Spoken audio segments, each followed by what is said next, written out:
عاوز بصورة وتند ميخي بس أو تنرابرا بسيم التيتوخ. Our first speaker of this third day of our Congress is our Dr. Nicholas Algilo. He doesn't need any presentation. All of you know him and you love him as professor, as expert in our language. And as we are a bit late, I'm going just to mention what topic he's going to talk about. But first of all, I wanted to thank him in a special way for doing such an effort and coming and being today with us. I know he has been very busy with many other issues, but we are delighted to have him here among us. The title of his presentation or conference of today is The Upper Land of Nimrod, Son of Nimrod, referencing Assyria in a late antique Syriac hagiography. The role is yours, Nicholas. Thank you. Thank you, Professor Yildiz. And of course, it's an absolute honor and pleasure to be with you all, to have been with you all over the last 3 days and to present this research to you, which I hope you will find interesting. So, I'm talking about hagiography, and what hagiography is, it comes from two words in Greek, hagios meaning a saint and graphos meaning to write. So literally a hagiography is the history of a saint. And I'm going to be using the word vita a lot. Vita is a Latin word which means life. Usually the lives of saints are called vitae. So you're going to be hearing these two words a lot during my presentation. So the hitherto unpublished and untranslated vita of Saint Ezekiel of Daqoq, who purportedly lived in the 4th century and was a disciple of monastic founder Saint Eugene, Mar Ogen, provides a valuable perspective on geography and social conditions of Beth Germe region during late antiquity. Its Syriac text, probably authored sometime in the mid-7th century, survives in a number of manuscripts, the oldest of which has been dated to the 12th or 13th century. Its narrative revolves around the saint who left his master's monastery on Mount Isla near Nisibis, traveling through the regions of Adiabin and Bet Germei, where he eventually established his own monastery near Daqoq, south of Kirkuk. From this base, he is described as having embarked on several missionary journeys, during which he is credited with performing numerous miracles, converting many people to Christianity, ordaining clergy, as well as establishing new churches and monasteries. One of these lands, which the saint is described as having evangelized, is only known as the upper land of Nimrod, son of Nimrod, king of Assyria. And this is a tantalizing clue regarding the survival of Assyrian identity during such a late period. The paper will thus endeavor to contextualize this late antique reference to Assyria and Assyrians, as well as further describe its appearance in the text of the Vita. In addition, to attempting to identify where this upper land may have been located. Further comparisons and parallels will also be drawn with other hagiographical works dated to the same period in order to provide a more complete picture of the general milieu in which this text was produced. And this is the text, okay? So the text of Saint Ezekiel's Vita survives in 3 manuscripts. This is the oldest one and most complete text, which is now kept in the Chaldean Catholic Archbishopric in Kirkuk, and this is the one that dates to the 12th or 13th centuries. Then the next oldest has been kept at the Vatican since 1902, and it was copied in 1572 at St. Jacob the Recluse Monastery near Siirt, in what is now Turkey. And the newest manuscript is kept at the Scriptorium Syriacum in Ankawa, and it was copied at Our Lady's Monastery in Al-Qosh in 1887, probably from the Kirkuk manuscript. So, who was Ezekiel of Daqoq? According to the saint's Vita and related literature, Ezekiel was a Jew from the tribe of Manasseh who went to Egypt and became a disciple of Saint Eugene, who in turn consecrated him a monk.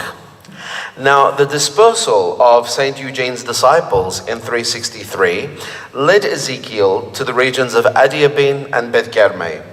He then came to Mahozet Aryon, present-day Al-Mahuz, on the Lesser Zab River, where he baptized the entire city's population of 3,000 people after he had healed all of their sick. After going around the region, converting cruel Magians, as well as healing the sick and possessed, he founded a monastery near Daqoq, south of Kirkuk, in Beth Garmeh, which he inaugurated on the Feast of the 12 Apostles, or Nusardel, around the year 370. So the rest of the saint's vita comprises of a succession of persecutions and conversions with many names of people and places borrowed from other legends. Significantly, a Zoroastrian is baptized with his wife Shirin after smashing to pieces a statue of the demon Hay. Dozens of thousands of baptisms follow, with the inauguration of a royal castle converted into a monastery, and a great banquet of fish and wine, bringing together 1,652 monks, in addition to 11 bishops who had fled the West because of Arian persecution. Saint Ezekiel ended his life in the region of Kirkuk, dying on the first day of Advent, or the 6th of December, the first Friday of Advent, at the age of 120. I mean, this is in the text, right? It can't be historically verified. Now, in terms of historical connections, the Vita mentions events that are supposed to have taken place during the reigns of 5 successive Sasanian monarchs, from Shapur III to Bahram V, or roughly between 383 and 438. At the same time, it mentions a total of 5 metropolitans of Kirkuk, or Beth Garmeh, from John, who attended the Council of Nicaea in 325, to another John, who was martyred in 485. So, to move on to the upper land of Nimrod, son of Nimrod. Now, as mentioned earlier, a number of interesting toponyms or place names can be found in the text of Saint Ezekiel's Vita. For instance, after embarking on a missionary journey to Tahal, then Zamar, Ol, and Darigh, we don't know where all of these places are, in the district of Shahr Qard, he then proceeds to the villages of Mattiq, Barman, and Dinahum in Shahrazor.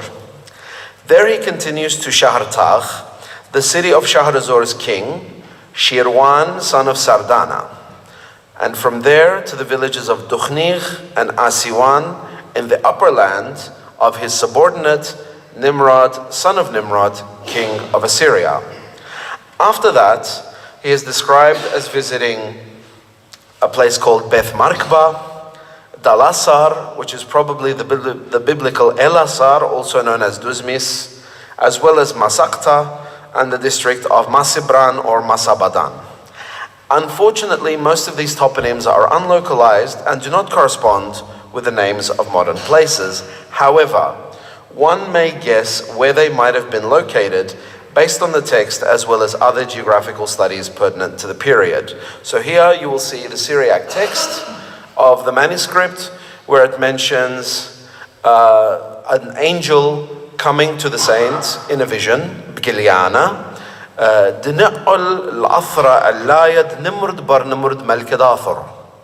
so that he may enter the upper land of Nimrod, son of Nimrod, king of Assyria.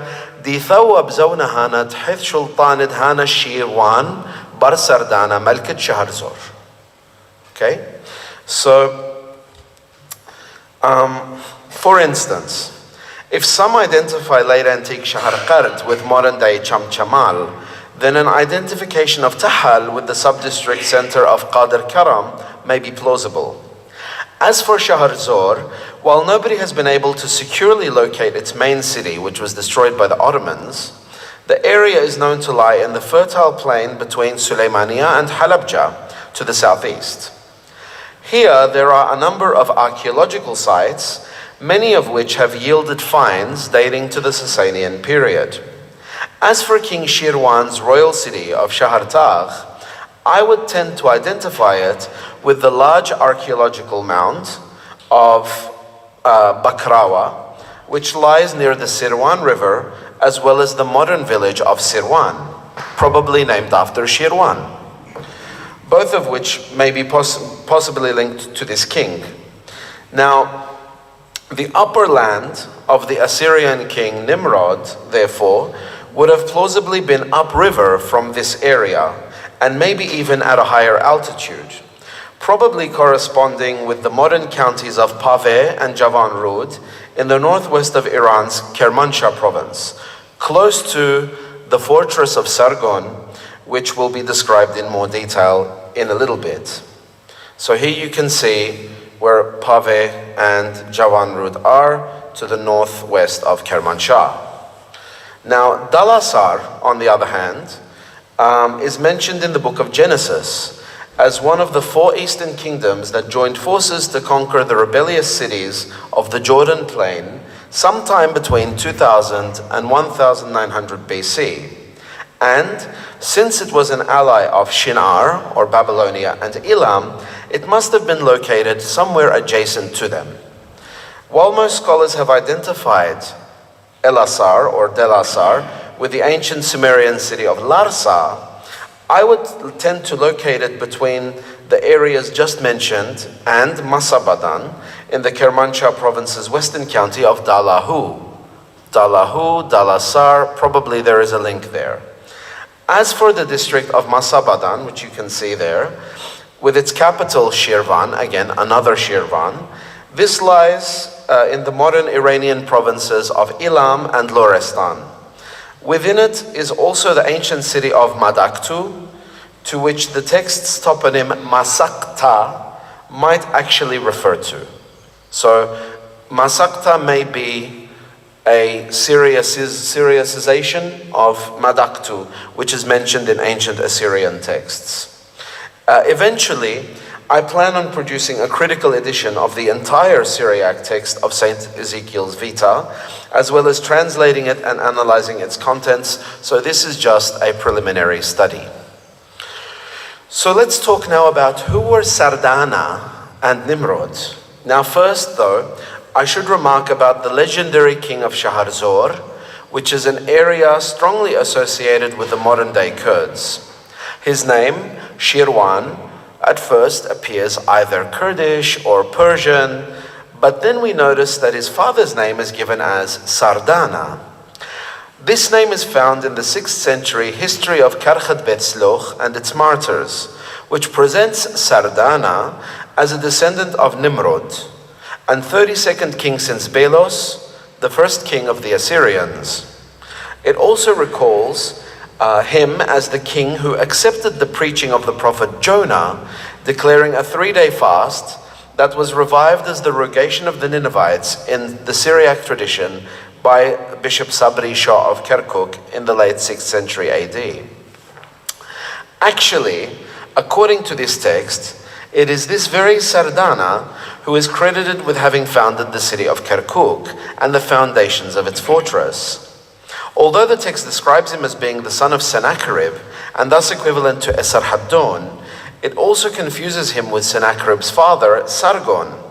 It thus mentions that Sargon built and named the fortress after himself, Karkhat Sargon, and made it a free city, establishing a palace and a citadel, as well as settling in it 1,000 people from the territory of Assyria, particularly those from noble families. In fact, there was a place in Media, or northern Elam, named Kharkhar, which was refounded by King Sargon II as Karsharukin, or Karkhat Sargon in Akkadian. And this has recently been identified with the site of Khayber Tepe, northwest of Kermanshah.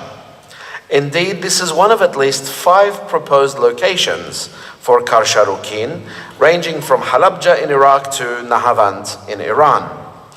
On the other hand, other writers have identified Sardana with the legendary Sardanapolis, the last Assyrian monarch described in Ctesias of Knidos's Persica, who died when he set his court on fire after a 2-year siege by the Medes, and whom historians have equated with Esarhaddon's son, Ashurbanipal. As for the true identity of Sardana, More clues are given in late East Syriac manuscripts detailing the lives of the prophets, based on the section on Jonah in Theodore Barcone's Scholion, which was followed by Solomon of Basra in his Book of the Bee, with some variations. While some versions provide information that Jonah had prophesied to the Ninevites in the time of King Sardana, others rather note that it was in the time of King Sardanapalus, who burnt himself in fire because he was defeated by Arbak the Mede.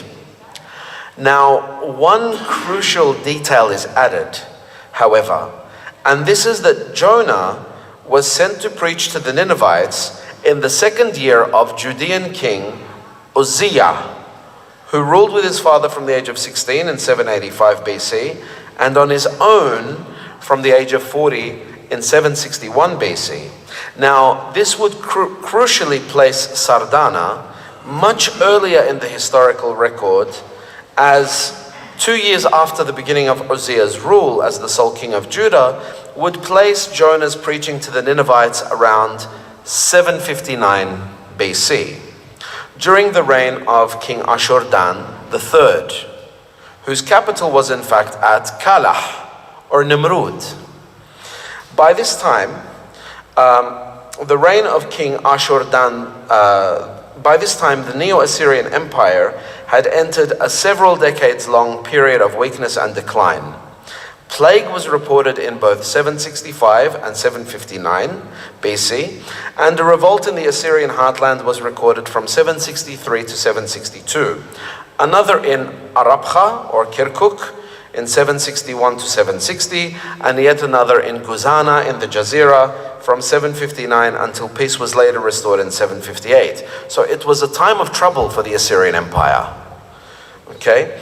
It is possible that these many revolts were in response to the plague epidemics, as well as the Bur-Sagale solar eclipse mentioned on the 15th of June 763 BC. Now, such phenomena as eclipses were visible to everybody in the empire and were always interpreted as bad omens. As such, the epidemics and the eclipse may have been interpreted as the gods having withdrawn their divine support from Ashur-dan, and such existential crises in the Assyrian Empire, therefore, may have served as an impetus or a setting for a narrative such as that of the prophet Jonah.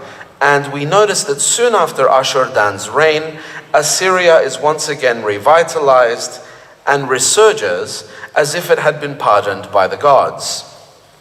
So it is thus quite plausible that the Sardana of the Syriac text, also known as Surdanus, is actually Ashur-dan, with the dropping of the initial A and the shift of the letter Shin to Sin.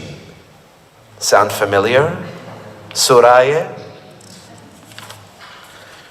Next, we shall turn to the ruler of the upper land, Nimrod, son of Nimrod, king of Assyria, who is described as a subordinate of Shahrazor's ruler, Shirwan, son of Sardana.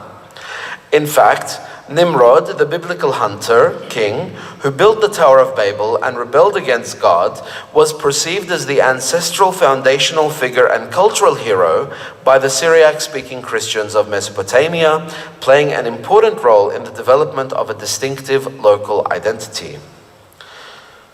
To a significant degree, this was an expression of territorial self-identification among late antique Syriac Christians and a phenomenon of local patriotism.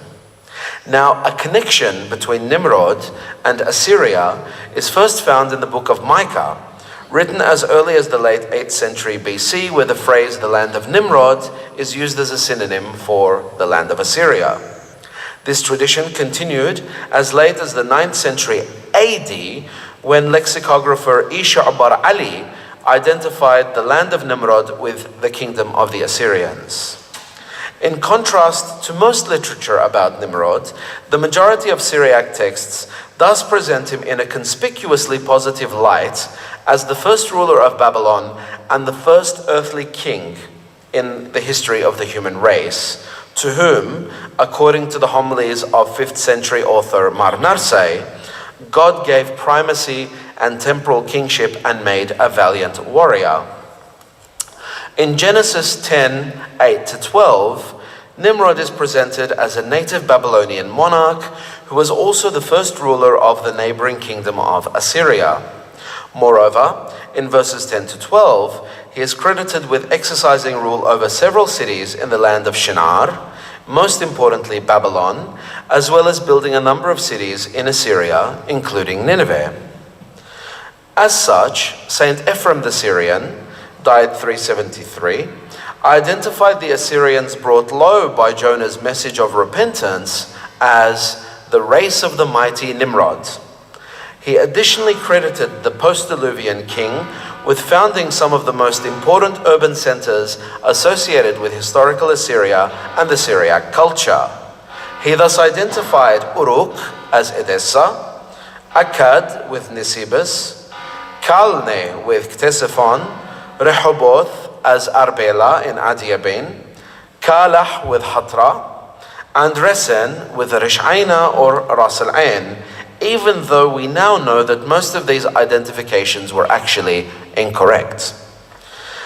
This is also echoed in the 6th century Cave of Treasures, Ma'arad Gazze, which relates that Nimrod built strong cities in the east: Babylon, Nineveh, Rasan, Seleucia, Ctesiphon, and Adur-Bagan, which is Urmia.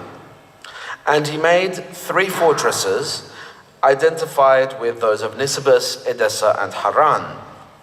This is also the case in the 7th century Chronicle of Khuzestan, which further identified Nimrod with Ninus, son of Bilos, who founded the Assyrian dynasty, according to the Chronicle of Eusebius. The same association is made both in the history of Karkhat Beit Sluch and its martyrs and the Chronicle of Arbela, which additionally attribute the founding of Kirkuk and Erbil to Nimrod. The Acts of Saint Mary, written in the late 6th to early 7th centuries, expresses amazement at the apostles' success in converting the peoples of Assyria and Babylonia to Christianity, referring to them as the sons of the powerful Nimrod. Now, the mighty warrior Nimrod is additionally depicted as the paternal ancestor of Saint Qardach of Adiabin, who, according to his early 7th century Vita, is believed to have been martyred in 359 AD and was from a great people, from the stock of the kingdom of the Assyrians. It should be noted here that his mother was further described as being from the renowned lineage of the house of Sennacherib. Moreover, one of 10 5th century Persian martyrs of Beth Garmeh was also named Nimrod. So, interestingly, Nimrod is mythically attributed in late antique Syriac texts as the founder of the Zoroastrian practice of venerating fire. The 5th century Clementine recognitions, in which Nimrod is again considered identical with King Ninus of the Greek historiography, relates that after he had founded the city of Babylon, Nimrod migrated to the Persians and taught them to worship fire. The 6th century Cave of Treasures mentions that the mighty Nimrod worshipped a fire which appeared to ascend from the earth, Tsalqa min Ar'a, establishing priests to minister there and to cast incense into it.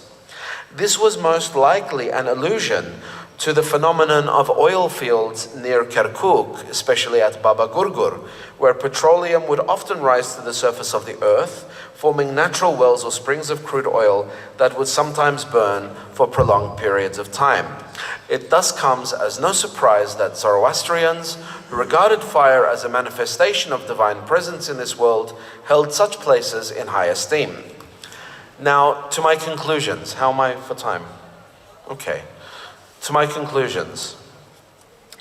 The Vita of Saint Ezekiel of Daqoq is a unique text that, while largely legendary, can provide modern-day researchers with a wealth of geographical and ethnographical material relating to the Beth Garmeh region and adjacent parts of the then Sasanian Empire. Most interesting for me, however, are the clear references to the ancient Assyrians that had obviously remained in the memory of the text's author. This is evident And this is an evident reflection of the general attitude in historical Assyria at the time, especially in Adiabin and Beth Garmay, where there was a significant subcurrent of local identity among Christians and a continuing awareness of the past Assyrian Empire. The fact that much of these garbled accounts detail the Assyrian ancestry of social elites and the Assyrian foundation of towns, with corrupted forms of the names of Assyrian kings, etc., suggests that the information had been extracted from oral traditions rather than written sources. When compared with other Syriac hagiographical texts in the same genre, we thus find clear references to Neo-Assyrian monarchs such as Ashur-dan, Sargon, Sennacherib, Esarhaddon, and maybe even Ashurbanipal, who managed to somehow remain part of the local Assyrian memory as late as the 7th century AD, nearly 14 centuries later. Also telling is the local patriotism of late antique Syriac writers from northern Mesopotamia, i.e. Assyria, as well as their consequent promotion of the biblical villain Nimrod to the status of an Assyrian Babylonian founding father and cultural hero. I therefore do not regard it as a coincidence that the king of Shahrazor in the Vita of Saint Ezekiel is called the son of Sardana, whom the history of Karkhat Beth Sluch linked to both Kirkuk and to the elusive Karkhat Sargon further west, which it confounded with one another. Significantly, during the Ottoman period, Kirkuk became the capital of the Sanjak of Shahrazor in the Vilayet of Mosul, after the district's eponymous city had been destroyed by them. I also do not see it as a coincidence that the legendary King Nimrod is linked to this area and especially to the eternal fires of the oil fields around Kirkuk. What does strike me, however, is the location of local rulers with Assyrian names or links to the ancient Assyrians so far west in areas now considered very ethnically Kurdish, such as Shahrazor, near Suleymania, and Kermanshah. Not the least, these are found in 7th century AD. In a 7th century AD text set in the 4th century, nearly a millennium after the fall of the Assyrian Empire. Maybe these can be the topic of a more detailed study by someone who is more specialized.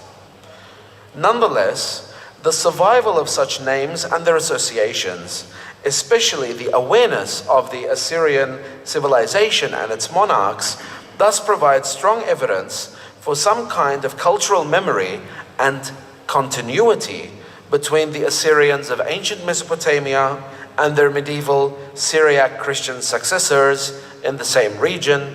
And Hawitum Basima Rabba Kamashmetochon. Thank you very much.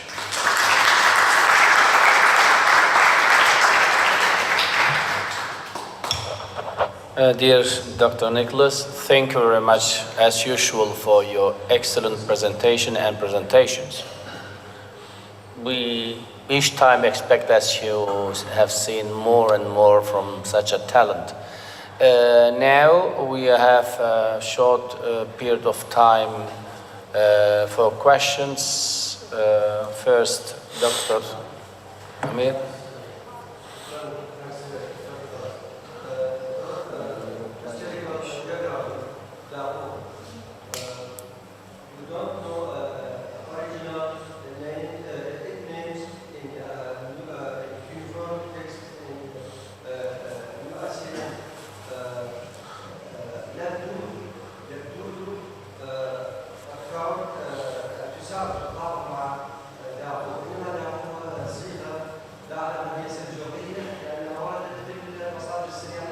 Okay, so let me just explain. Okay, so in the text, the Syriac text of this Life of Saint Ezekiel, this book, it writes the name of Daqoq as Dghouq. Dalet Gamal Waw Gamal, Dghouq, which probably later became Daqoq, the shift from gh to q. And now in Turkmen they call it tawuq, which means chicken. Yes.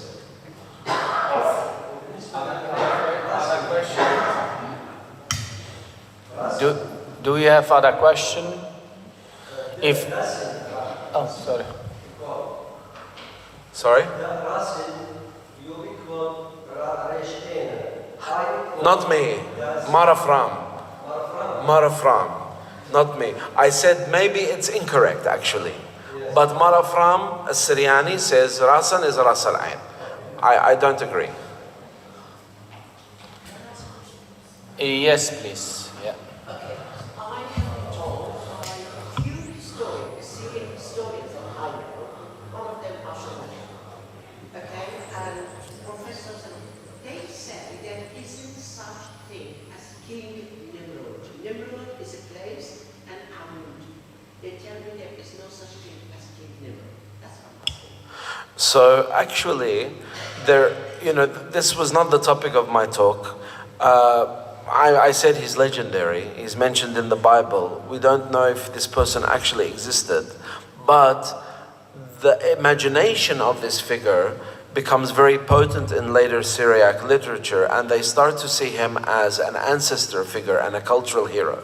Now, there are some writers actually that equate Nimrod with the Sumerian figure Enmerkar, but we're not sure. There's still a lot of research that needs to be done in this. Just wait. There is Professor Sargon Hasso. Yeah, please. Yeah, it's the likelihood that these things really come from the Bible. The mentioning of, or from Greek text, rather than, it's like you said, it's probably the tradition and references to region areas and references to memory. So that's pretty much. How do we know? Well, Nimrod is in the Bible. Sardana is not. But that came definitely from Greek text. Sardana, I don't think so. Sardana is Ashurdan. And Sardana is only mentioned in Syriac texts, where sometimes they confound him with Sardanapalus. And I think later, the Greeks took this from actually Aramaic or maybe even Akkadian texts with Ashurdan and Ashurbanipal, and making Sardana and Ashurbanipal into Sardanapalus. Okay? But it's interesting that, look, a lot of us don't even remember our great-great-grandparents' names. So it's interesting how after hundreds of years, these people remember the names of kings who their great-great-grandparents didn't even see or didn't even remember. So obviously, after so many years, these names get garbled up and mixed up. But the fact that some essence of Assyrian identity and Assyrian memory stayed in the culture and in the literature is very significant. If I may just to add something to what has been said, according to the periods that the names have been mentioned, they have suffered through the transmission of the texts changes, and especially in relation to the names. And there is a clear process of shortening, especially when there is a transliteration process from Assyrian or from Aramaic into Greek. This is why we have several times just letters or consonants removed, especially those that are sibilants or are weak, like a, but also sa or shin and so on. It was a kind of simplifying. So this is why we have sometimes the problem of whether this connection of the two names is really, even it's mentioned in the Bible and in the Greek sources, is the same, but this is due to this fact.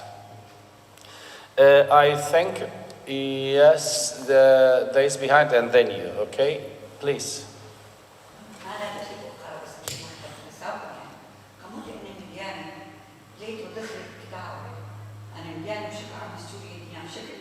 أو مبسط كتابة ناشئ قديش نون قريبة دقيقة كمودة أديها ليش مضايق يعني وكتبيلة بليشان عربي إنجليزي بسهولة كنت حسب ليشان بديتي قريبة كمو أنا بديها هشتياتي وخصمة بوضعنا هون خشوبة رايتيا من قنداية بأسلوب ديالي وقلل من لزومه إيمان أخنا نونا قارب يبدأ أن بديها مش تتوسط إنه يمسك تودي مناقشة أمثيلية لأن بداية تلميذة وناريخية ونظرية مخدمك مديانة كمودي لتلقون إيمان تعود لهم دي بداية بشكل مفصل خاصة بنونا التي قارية كل إشارة خينا نماصن جاوب بسورة بخشاوين ناشن على هيرون جو أطرا لينا ويا دانا قد أتوي تخمني بعمقه بدنا من يعني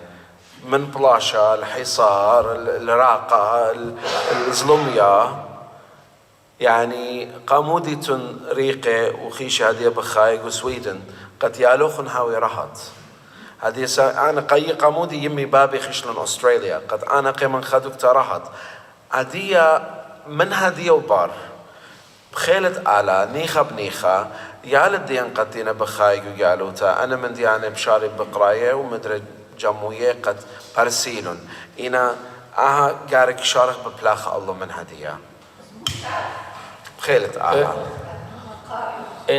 إن باسم له وإن بسماله هرمز على هاي عليه إديو إتلن كاكرة تالنتس أتوراي أدي بلخي على السمتا دي أوكي هاويلا خاصة صيبرتا كونا من ديانا نيخاني خيدم شعري مر الدكتور نيكلاس ولم ببلاخة من يانا بصورة إلي وبريشوتا حيلا هب أم حيلا كريا لزورة إلي إنها ولا حيلا كسبايا مقام خمسة اشتشني بايولا سعتد بوصايان بوداقة ريزرش جروب تبلخي دار خاناي تعلم من دياني طلبوت من ديان منن بس أخنن لتلن أو برسا أدم كيف إيه يا بس بمرام طالق أنا ما يخصني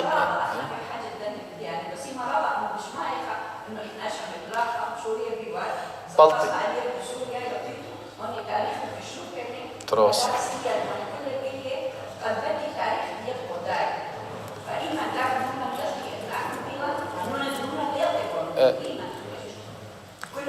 تروس تروسخ last question please تفضل What was the word Mahuz?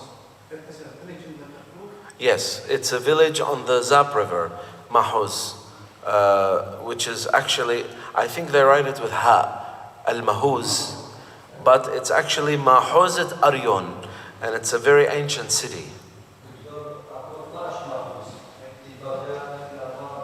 أكيد حتى المدائن اسمها محوزة صحيح. You're welcome.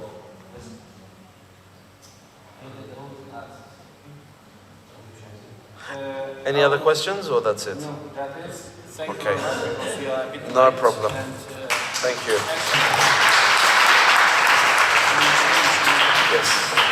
I've got to sit here now? Yes, you are now going to present the Okay. Okay.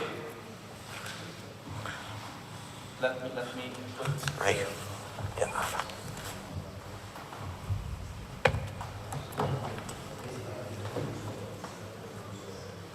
It's done. Where is this?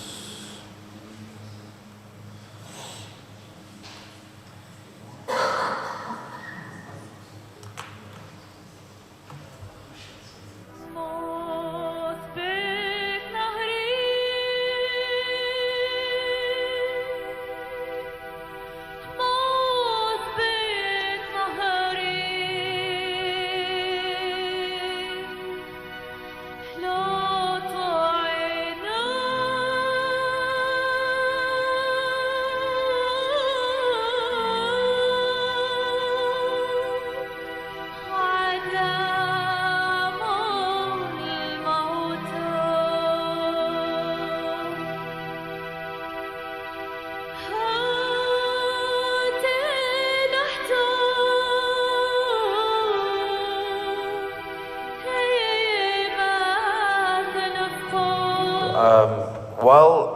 Professor Ephraim is setting up the Zoom conference for the next speaker, I think I will introduce him. He's a friend that I've known for many years, Mr. Abdul Masih Bar Abraham. He has for many years been an activist and a researcher in the Assyrian community in Augsburg, Germany. He's very well known in the field of genocide studies for a long time. He worked with the Society for Endangered Peoples in Germany along with his sister Janet, and they've been very active in Assyrian associations and social work. Today he will be talking to us about l'Action Assyro-Chaldéenne, which was a publication or a magazine in French that was published in Beirut between 1920 and 1921 by the Chaldean Catholic Church, and he's going to talk about how it promoted the Assyrian political case and perspectives during the time of the Paris Peace Conference. And obviously, as you all may know, the Paris Peace Conference was the main international conference which was held after the First World War to settle all the issues which happened during the World War and to address the claims of different nations and peoples towards the formation of new borders as well as statehood. Just a second.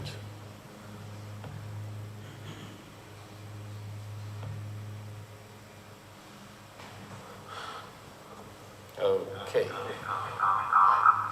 No, I'm going to cut this one. You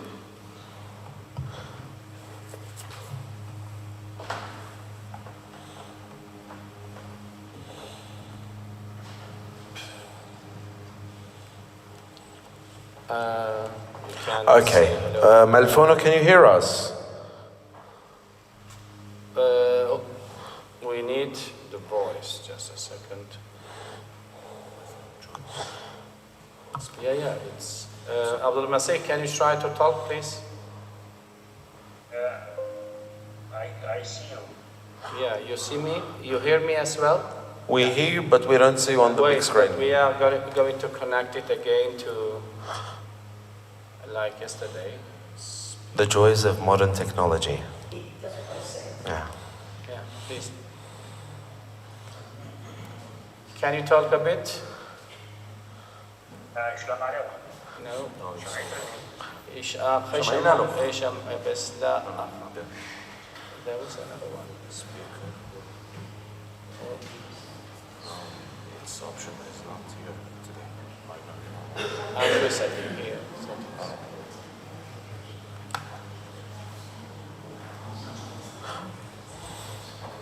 Okay, Yes, but we can see the problem is the the full screen yeah, or the voice. The voice.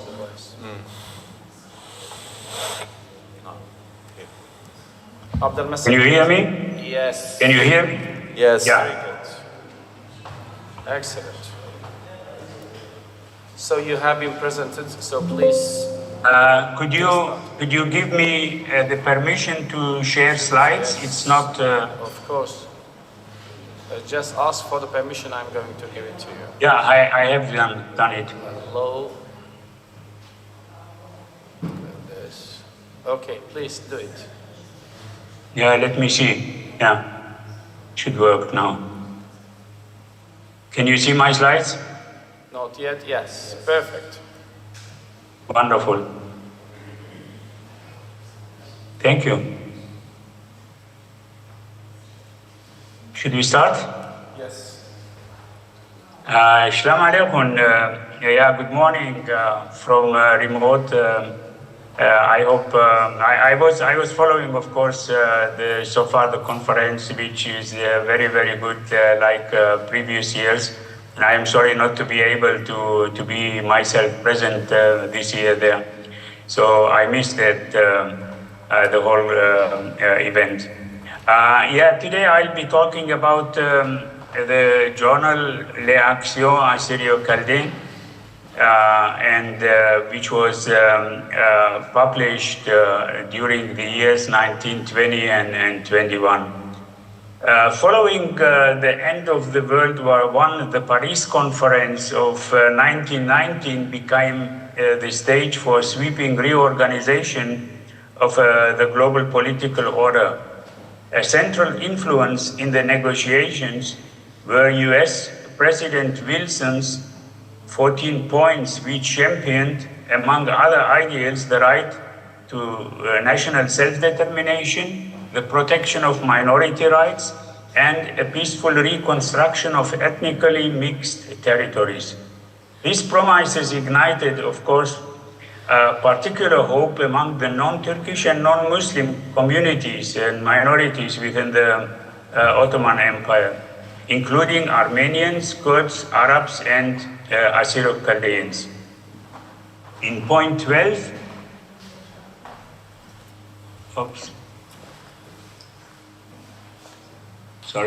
in point 12 of Wilson's program, he called for a secured sovereignty for the Turkish heartland, but also emphasized the need for unquestionable security of life and the absolutely unmolested opportunity of autonomous development for other nationalities under Turkish rule. Minority groups, encouraged by this, drew on this principle to present their political, territorial, and humanitarian demands at the conference. Among the most vocal,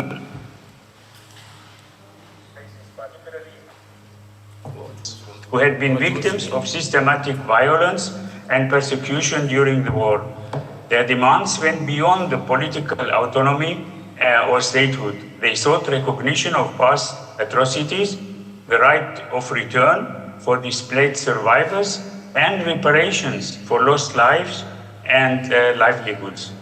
Several Assyrio-Chaldean delegations submitted memoranda to the Allied powers and engaged in both formal and informal talks, especially with representatives of Britain, France, and the United States.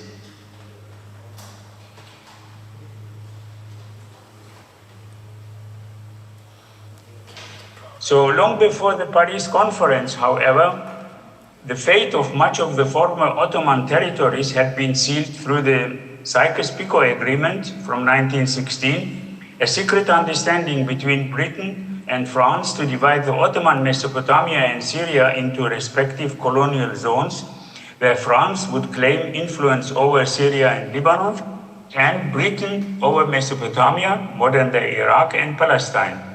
This imperial arrangement directly contradicted the Wilsonian principle and revealed that colonial interests had already been prioritized well in advance of the conference.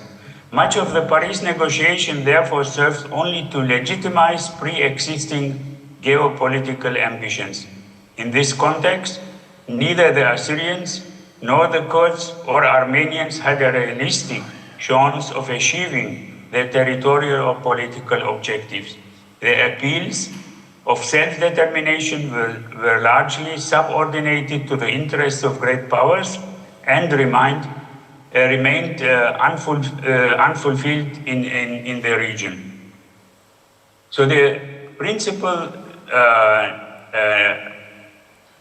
influencing figures and negotiator representing the Allied powers were among Woodrow Wilson, president of and the author of the 14 points. He led the American delegation personally, but also David Lloyd George, British Prime Minister, generally sympathetic to Christian minorities, but he was guided by Britain's strategic aims in the Middle East. And in addition, of course, Georges Clemenceau, he was the host of the conference, French Prime Minister. He was less idealistic, focused on security and power politics, and committed to expanding French influence in Syria and Lebanon. While the several Assyrio-Chaldean delegations lobbying in Paris received polite audience and sympathetic remarks, no binding commitments were made to them. Ultimately, their efforts were hindered by lack of political leverage and military or economic backing. One of the few tangible outcomes of the Assyrio-Chaldean diplomatic efforts, however, was the mention in the Treaty of Sevres from August 10, 1920, which proposed post-war settlement with the Ottoman Empire. Article 62 of the treaty, which also envisioned a Kurdish autonomy, stated that the scheme shall contain the full safeguard for the protection of the Assyrio-Chaldeans and other racial and religious minorities within these areas. Also, this provision made no specific territorial guarantees. It did mark the first time that the Assyrio-Chaldeans were acknowledged in an international treaty as a group requiring protection under international law. However, the Treaty of Sevres was never ratified. The rise of Turkish national movement under Mustafa Kemal, later known as Ataturk, and its military successes led instead to the signing of the Treaty of Lausanne from 1923, which invalidated basically the minority protection included in the Sevres Treaty. As a result, the modest assurances made to the Assyrio-Chaldeans were rendered null and void. So the Assyrians, now we come to the Assyrian Chaldean delegation at the conference. So following the war, a range of Assyrio-Chaldean communities from across the former Ottoman territories, but also from the diaspora, organized themselves to make their voice heard at the Paris conference.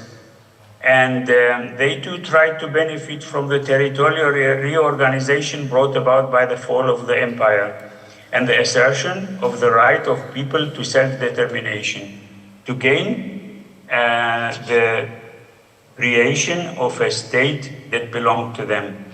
So the following Assyrio-Chaldean delegation were sent to Paris. We have basically Assyrio-Chaldeans from Turkey, represented by Rustam Najib and Said Antunamov, Dr. Joel Warda, President of the Assyrian National Association of America, and Captain Yusuf represented the Assyrians in the United States. They were joined by Bishop Ephraim Barsom of the Syrian Orthodox Church from Turkey. Simon Ganja represented the Assyrians from Iran. Lazar Georgi spoke for the Assyrian in Kurdistan, and Lazar Yakubov represented the Assyrian communities of the Caucasus. So currently, coming to my topic, all issues of journal, basically the journal Les Actions Assyrio-Chaldean will be available soon, published in a book edited by Jan de Savoie of Onsibin Publishing in Turkish translation, together with a series of important documents as source material, such as Dr. Yusuf's diary and various memoranda submitted in Paris. So they were all related to the lobbying in the Paris conference. Most of these documents have been referenced or discussed in academic publications on the Paris theme. I had the privilege of writing a foreword to the Turkish edition, and this is how I came basically to this research topic. With a focus on the journal's few selected articles from individual issues, I will try to highlight the quality and the important theme that the journal addressed. So the journal Les Actions Assyrio-Chaldean was the principal publication for the Assyrio-Chaldeans in Turkey, with a wide readership through the Assyrian diaspora, including the United States. The journal aimed to connect diaspora communities with the homeland and was published in Beirut under the auspices of Assyrio-Chaldean patriarchal representation. The editorial team included Pater Mansour Koryakos,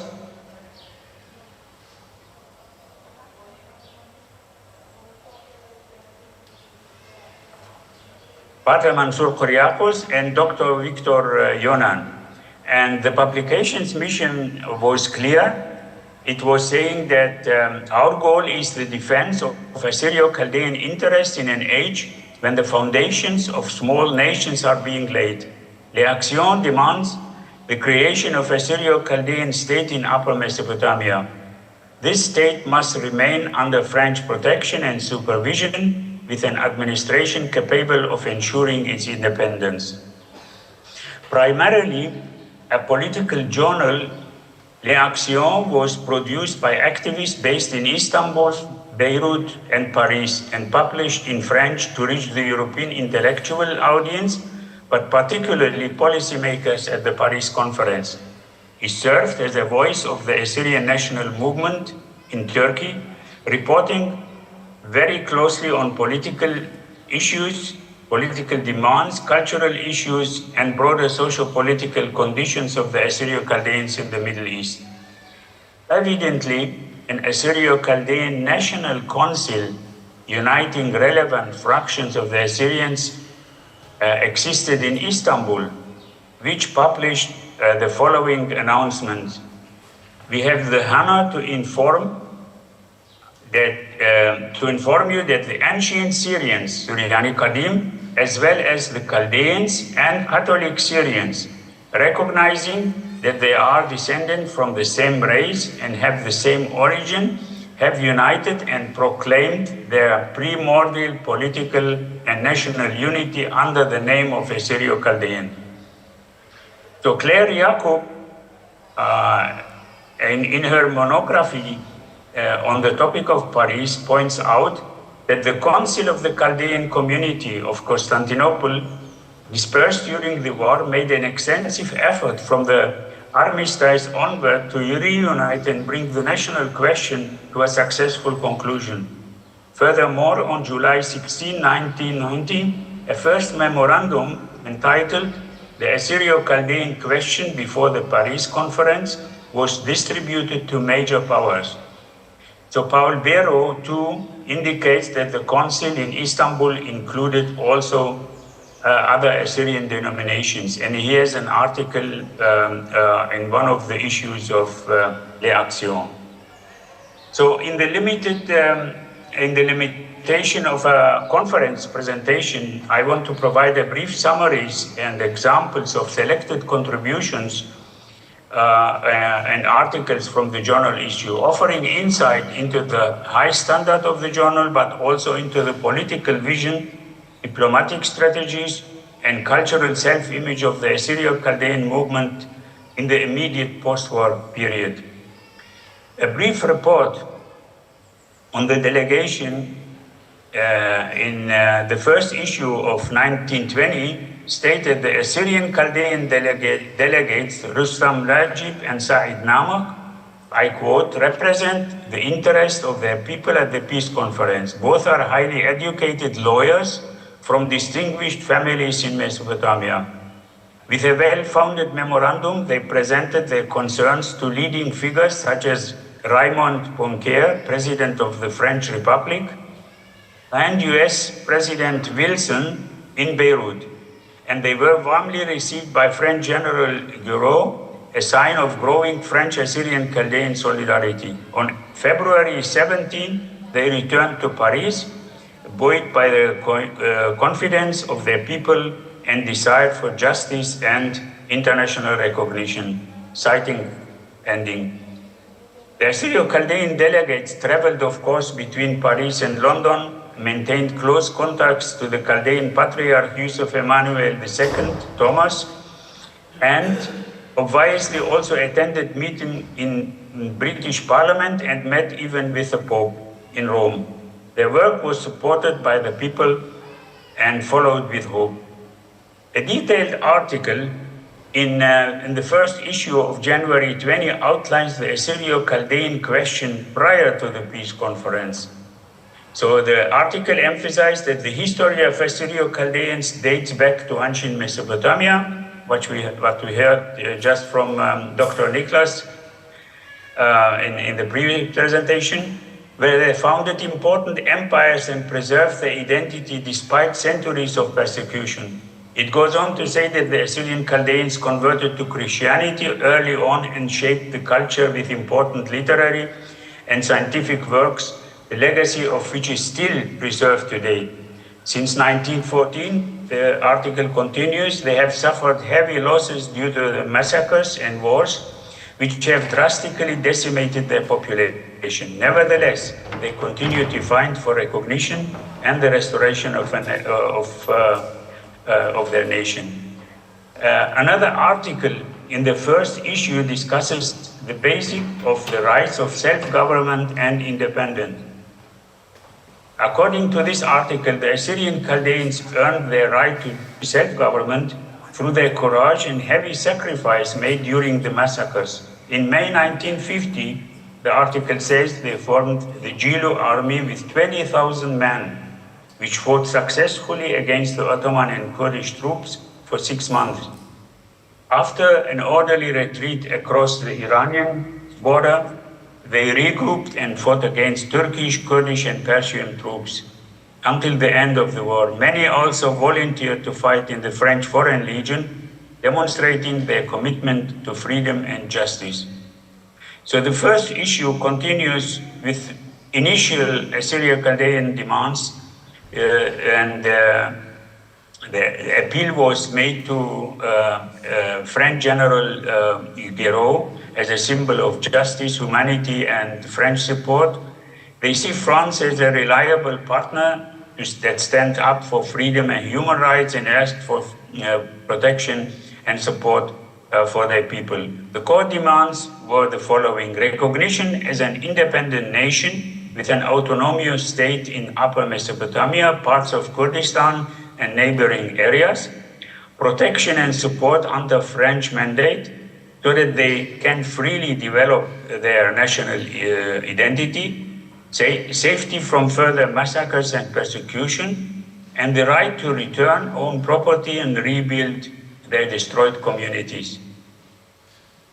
Coming to the second issue of the journal, published in February 1920, it vividly describes the situation of the Assyrio-Chaldean population after the World War I. It emphasizes that the Assyrians are also people with a long history of oppression, discrimination, who suffered severe losses during the war, and basically with a fate comparable to that of the Armenians. So despite their small population and wide dispersion in the diaspora, the victorious powers are called upon to recognize their independence and protect their ethnic and religious rights. Although the small number of Assyrian Chaldeans and their diaspora distribution are cited as counter-arguments against the establishment of a state, the authors of the text argue against this, as they don't see it as a legitimate reason to exclude a people from their right to self-determination. In addition, internal denominational tensions within the community are also identified as a potential challenge, but are not considered an insurmountable obstacle. In order to survive the first presumably difficult years of the independent state, the Assyrian considered the support of major European power, especially France, to be essential. And so the authors emphasize that the assistance is necessary both for the protection of the people and for political stability. And by the way, today, such an approach is called nation building. So they requested basically nation support in nation building. The article ends with an urgent appeal to the victorious powers, especially France and Britain, to recognize and guarantee the independence and protection of the Assyrian people. Overall, a passionate appeal for recognition of the rights of independence of a small but courageous people struggling for existence, aimed to turmoil of the post-war order.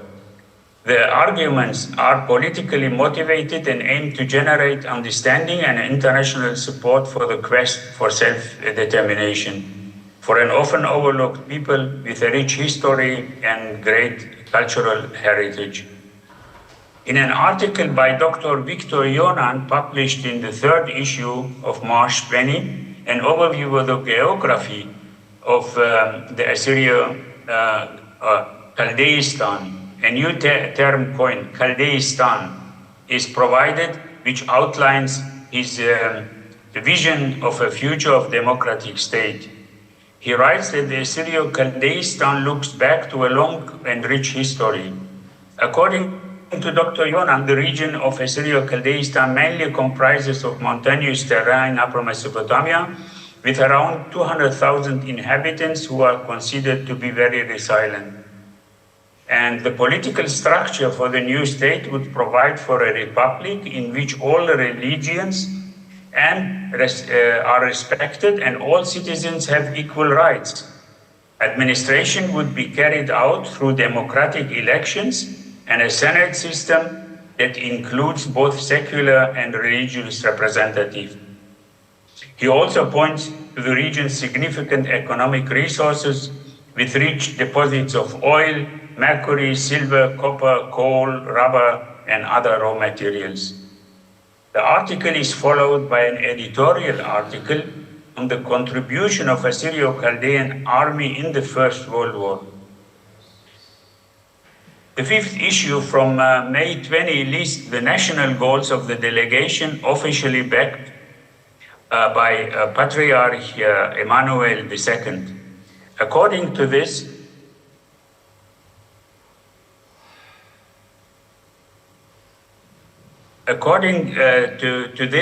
after World War, the Assyrio-Chaldeans so basically aimed for their own territory in northern Mesopotamia. In detail, the following demands were formulated: the establishment of an independent Assyrio-Chaldean state in historically settled areas, partly under French and partly under British mandate. France was regarded as a preferred protective power, close to cultural and religious tie, gratitude for past support. England is appreciated but not considered a permanent ally. Earlier sacrifice of the Assyria in war are remembered. So a League of Nations mandate is rejected because it would mean dependence and fragmentation instead of unity. A division of the nation between England and France, or subordination to the Nation League, is also described as a catastrophe. And with respect to self-image, the Assyrio-Chaldeans see themselves a unified people that cannot be divided into Assyrians and Chaldeans. So of interest in this context is actually a letter to the Kurdish delegation leader, General Sharif Pasha, which shows willingness of the Assyrio-Chaldeans to cooperate with the Kurds. It proposes the establishment of 2 neighboring states under French protection, a Muslim Kurdish principality and a Christian Assyrian Chaldean republic. The aim was probably to achieve joint independence, mutual recognition, and peaceful coexistence as 2 brothers under one protection. Obviously, the joint project with the Kurds under French mandate seemed a realistic path to national self-determination. I think this discussion can be seen as a backup for the Sevres Treaty. This is where probably it could have affected the outcome over there. In the same issue, we also learn about the Chaldean Relief Committee based in London and chaired by none other than Lady Edith Sikes. Let me show this.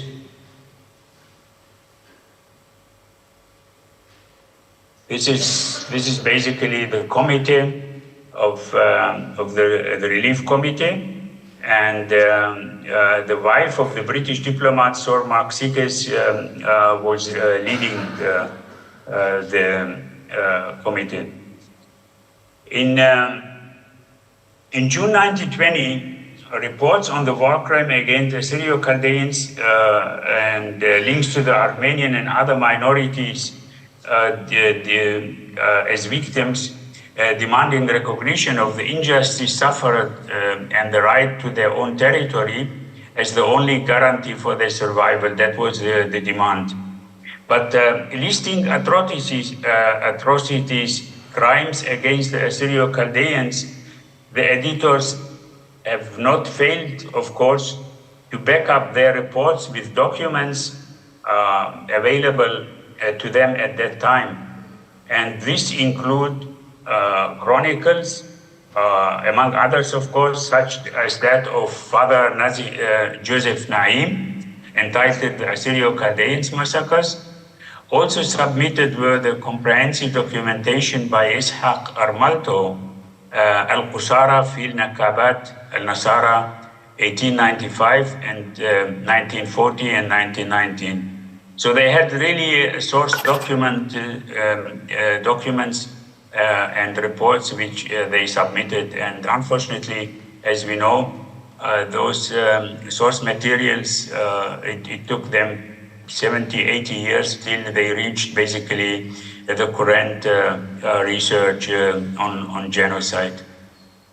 Let me continue with historical overview by Henry Frodin, Assyrio-Chaldeans in France, in the 8th issue of August, which discusses history, geographical location, suffering, thank you, and political demands of the Assyrians.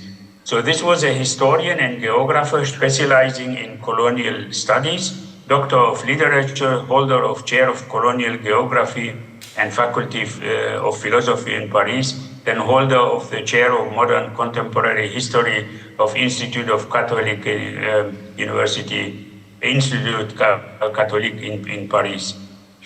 An editorial article in the 9th issue from September is entitled A Small Excerpt from the History, The Rule of the Assyrian Chaldeans in Cilicia. Cilicia is the area around Adana, presented as a historical account of an Assyrian rule in Cilicia between 1115 and 625 BC. It shows how Cilicia was under changing control between independent Assyrian occupation and constant uprising. The text was obviously published in 1920 by the Directorate of an Assyrian school in Adana.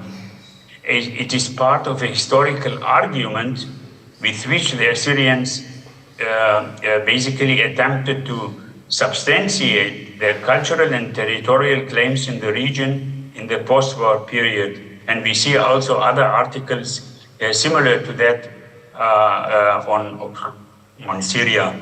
So coming towards the end, in an article of the 10th issue from October 1920, Said Antoun Namakh, the delegate and the representative of the Assyrio-Chaldeans, outlined in detail the constitutional rights of the Assyrians in Mesopotamia.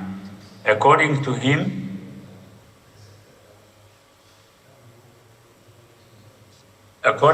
the Assyrio-Chaldean people who live scattered across many regions are even more dispersed today than they were in 1940. And the Assyrian Chaldean people see themselves as the only Christian people in Mesopotamia who are considered the bearers of civilization, and hope that the British government will support and protect these legal and political demands. While the British government determines the status of Mesopotamia, the following legal and national and political rights are demanded. So, legislative representation. Assyrian Chaldean representatives should be elected to parliament in proportion to their population, even if they do not constitute the majority in the region, but are significant majority, they should have the right to elect a representative.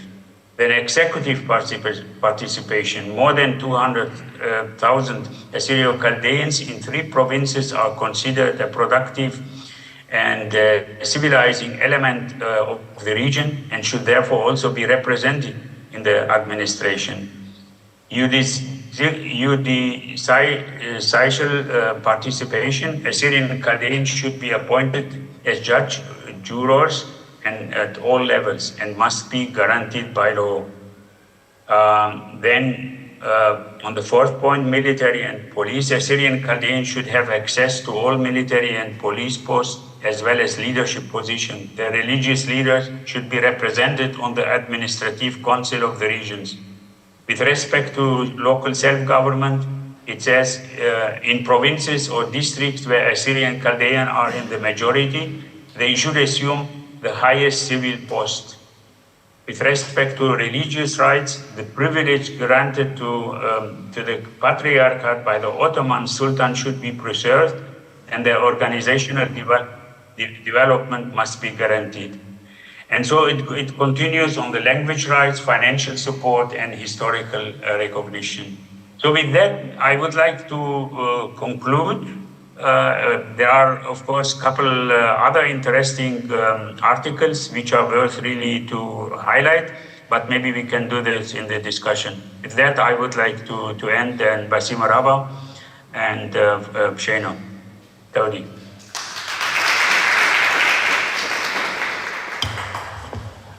Thank you very much, Malfouna Abdel Masih, for a very engaging and interesting topic that I don't think many of us are knowledgeable about. Now I'm going to open the floor to questions. We have about 5 or 10 minutes for questions, if there's anybody in the audience that would like to ask.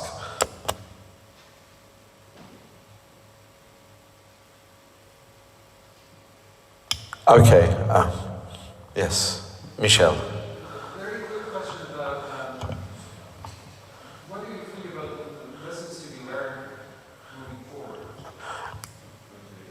Okay, Malfouna, so the question was, lessons to be learned moving forward. What lessons can we take from this experience?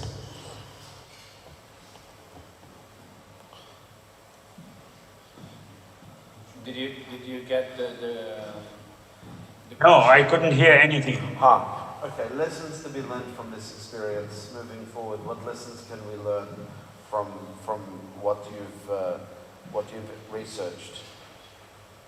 I think the lessons are, there are a couple lessons.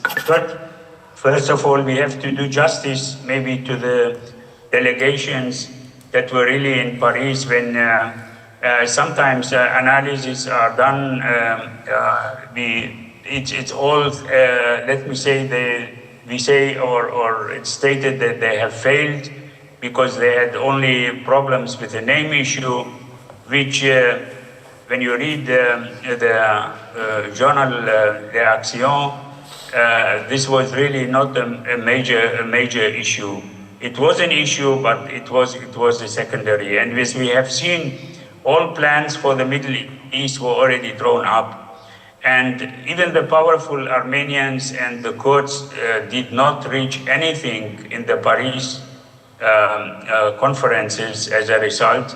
So how could we get anything out of that? So this is one of the issues. The second issue, the last slide basically that I have shown, I mean, this constitutional rights, these are so actual.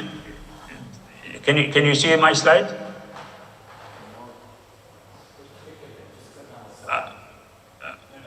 It's shared. I was still sharing, I think. Let me do that again. Let me do that again. Yeah.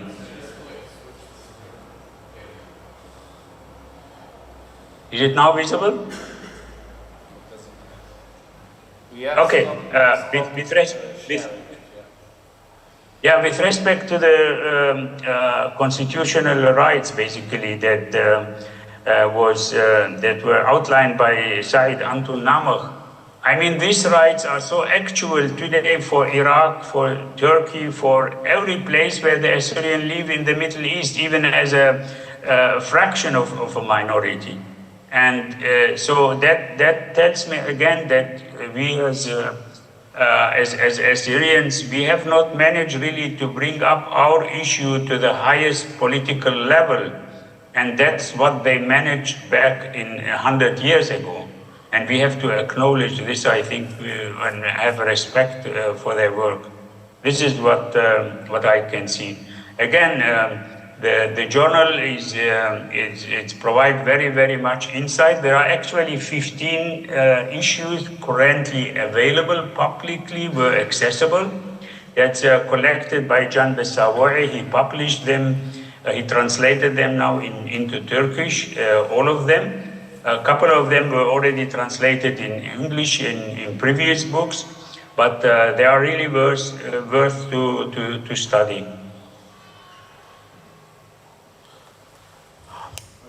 Are there any other questions for our speaker? إيباخ وأنا مترجم لنا. What was the question, sorry?